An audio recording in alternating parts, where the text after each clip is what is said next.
So on the bench today, I've got a bit of radio history here, and it's not a Royce, but it does begin with R.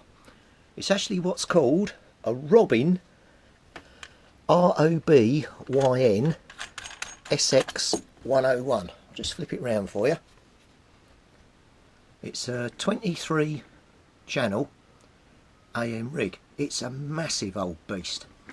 It's got power on and off, tone low and high, local and DX switch, PACB, and extension speaker on and off. It's got a built-in SWR cow meter, squelch with automatic noise limiter on the switch, and power, and the old-fashioned light-up rotary channel change. And then you've got your SWR, cow, and SRF meter there.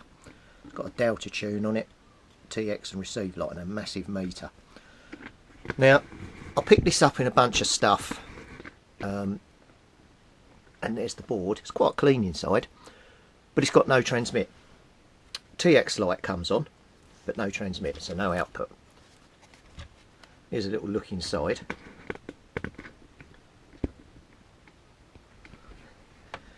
It's like Crystal City in here. That you got a row of crystals along here, another row of crystals along here, massive old relay here. Oh, someone's definitely been in at the cores in here. So we've had the phantom core twiddler in here of old London town. Yeah. There's a capacitor at the back here, but it's got no shroud going over the top. But I don't know, looking at that, whether that's been subjected to heat or whether that's just how the cap is, because the cap next to it over here is also the same. So I will be changing those. The rest of the caps look to have been done, apart from those two. But anyway, when I took the covers off, oh, it is this side, I noticed there's a wire off here. One connects this resistor here, and another one connects to another resistor that's been bent up in the air. Well, I don't know if that's factory or that's how it's meant to be, so I'm going to put it back and then see whether we restore TX. Okay, so I've turned the radio on. As you can see, you've got a nice little, actually I'll have to do it that way, you won't be able to see, little illuminated dial, and it goes off. It starts at 23. I don't know why it goes 22, turns off, comes back on at 23, then starts at 1 again. That's a bit weird. Anyway, let's key this thing up, and well, you're not going to be able to see, are you? How are we going to do this? Let me lift the thing up in the air a bit more. Try and do it from this side.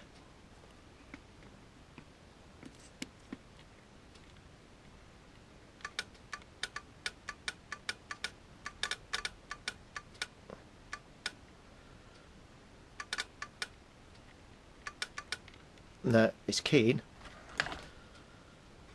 but we got no movement on the meter. If you look here, bring the meter over, you'll hear it key. Nothing. So that hasn't fixed it. The weird thing with this Robyn is it doesn't seem to have a PLL chip in it. So I think it's pre-PLLs. Let me just take you off the stand and I'll bring you in. So if I show you around the board,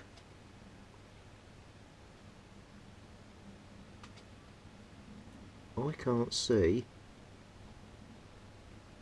a PLL chip in there. No, there isn't one. I think I'm going to have to go online and have a look for a diagram or something on this, because I don't know where to start, because there's no PLL. I don't know what that's in there for. Yeah, unless I'm... Well, no, I can't be missing a board or something, can I? No. I mean, it's keying up, so... Yeah. I'm going to have to come back to you on this one. I'm just looking at the capacitors in here, and I just pulled out a 100 microfarad capacitor. I'm not sure you can see it on the camera here, but the heat shrink on the top, the black, has actually shrunk back round the edge, which is normally a telltale sign that the capacitor's been subjected to a lot of heat, and ideally it should be changed. If you look at that one at the back there, here, it's actually gone right down the side, and the same on that one there as well. And I think these are 1000 microfarad capacitors, so I'm going to have to definitely change those two first. So let me just do those now, and we'll see if it makes any difference. Well, we might actually be getting somewhere. So there's the capacitor I've just desoldered, and obviously I homed in because this top has shrunk all the way back, which means it's been subjected to an excessive amount of heat. Now when I move my finger, I've just desoldered it, look at the bottom.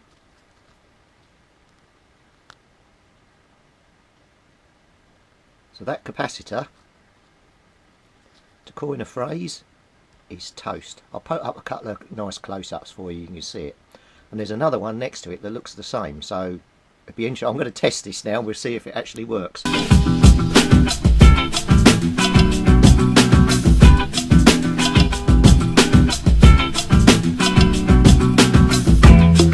Right, it's hooked up on the tester. So let's see if this thing actually works. 1000 microfarad, 16 volts. 667 microfarads. So there's nowhere near, is it? Right, so that's the first one to be changed. So I got the other one out with the top that was all rounded, and lo and behold, it's the same. So we now have two. Well, I never.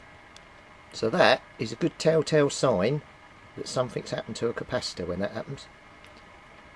So that can't have been helping things. This is on the power supply, so whether I haven't been getting full power, I don't know. But we'll check this one and see what sort of value we get on, or was it that one? I can't remember now.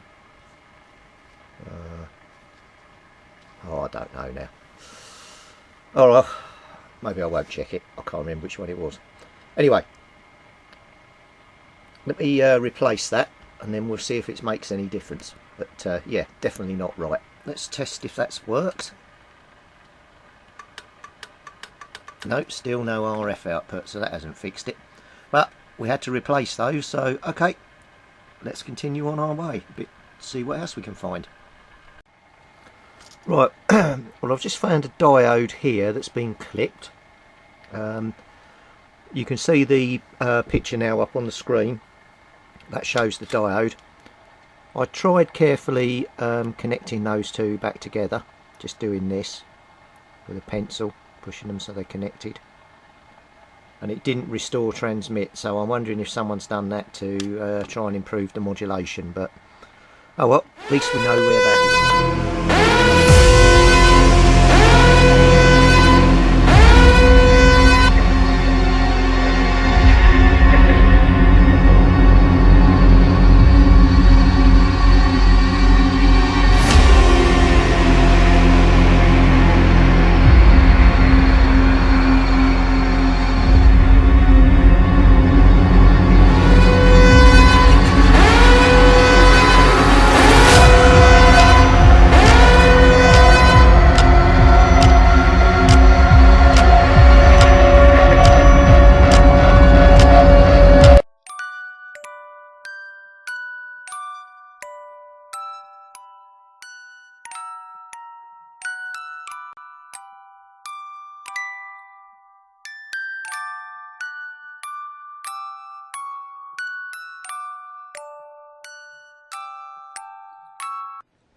Useless, just useless.